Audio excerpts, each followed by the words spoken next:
नमस्कार साथियों, केंद्र सरकार ने जो केंद्र कर्मचारियों का डीए बढ़ाया है उसका एरियल कब मिलेगा, कितना मिलेगा, क्या इसमें अभी तक सरकार को देना चाहिए, क्यों नहीं दिया। जैसे कि आप सभी को मालूम है कि जो जनवरी के महीने में हर साल 1 जनवरी से हमको नया डीए लागू होता है और मार्च की पे स्लिप में वह डीए लगा करके दे दिया जाता है। केंद्र सरकार ने अभी तक डीए का कोई भी एरियल नहीं दिया है और अगर डीए भी बढ़ाया है तो नाम मात्र के लिए डीए बढ़ाया है।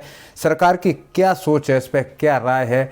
इस तरह से अगर महंगाई दर देखी जाए तो बहुत ही ज़्यादा महंगाई बढ़ती है, लेकिन केंद्र कर्मचारियों का जो डीए बढ़ाया जाता है वह नाम मात्र के लिए डीए बढ़ाया जाता है। कब तक ये डीए एरियल हमको मिलने वाला है और कितना मिलेगा। जैसे कि 8वां वेतन आयोग का भी गठन हो चुका है, लेकिन उस पर भी जो टिप्पणियां की जा रही हैं उसको लेकर के क्या खबर है, इस वीडियो में हम आपको पूरा डिटेल में बताने वाले हैं कि आपका डीए का एरियल कब आने वाला है।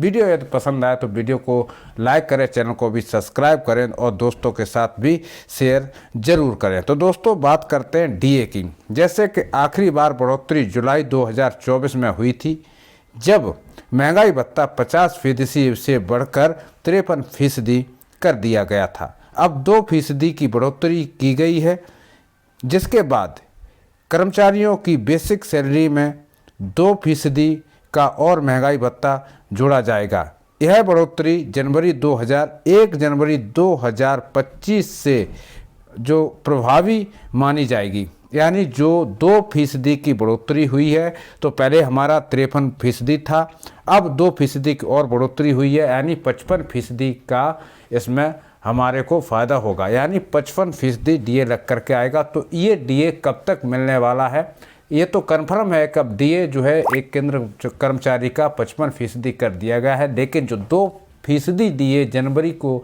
बढ़ाया गया है उसका 1 जनवरी 2025 से उसका एरियल मिलेगा। और ये आपका जो एरियल है, अब जो अप्रैल की पेमेंट आएगी यानी 1 मई को जो पेमेंट आएगी उसमें आपको पूरा एरियल दे दिया जाएगा और साथ ही आपका 2% जो डीए बढ़ाया गया है वह 53% में जोड़ दिया जाएगा और आपका डीए 55% कर दिया जाएगा। अब 8वां वेतन आयोग का जो गठन किया गया है तो उसको लेकर के डीए से कुछ संशोधन है या नहीं है, जान लेते ये भी। दोस्तों जैसे कि पिछली बार बीजेपी सरकार ने जो हमारा 7वां वेतन आयोग लगाया था, तो उसमें मतलब वेतन आयोग के नाम पर एक तरह की चोरी की गई थी, यानी केंद्र कर्मचारियों को कुछ नहीं दिया गया था, बेसिक पे में डीए मर्ज कर दिया गया था।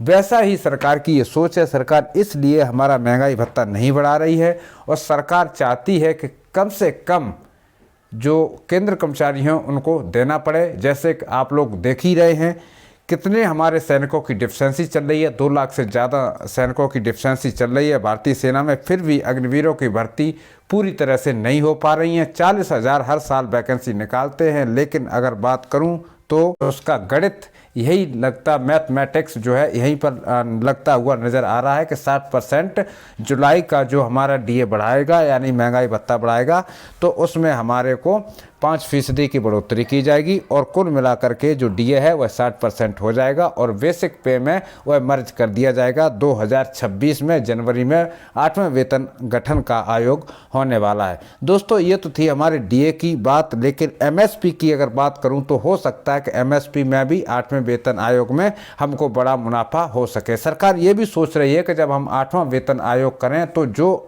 जनवरी 2026 से पहले जो हमारे सैनिक रिटायरमेंट हो जाएंगे उन पर भी ये लागू न करने का विचार सरकार ने रखा गया है। इस वीडियो में साथियों इतना ही, मिलता हूं अगले वीडियो में। तब तक के लिए सभी साथी भाइयों को जय हिंद, जय भारत, वंदे मातरम।